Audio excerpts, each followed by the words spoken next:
The next question is, 5 numbers are in AP whose sum is 25 and product is 2520. If one of these 5 numbers is minus 1 by 2, then the greatest number amongst them is.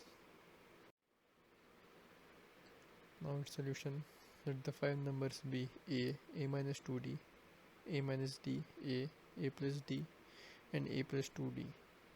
Their sum will be 5a, which is equal to 25. So a will be 25. So we can put the values of a in this equation. From here we will get this equation, quadratic equation. The quadratic equation will be 4d power 4 minus 125d square plus 121 equal to 0.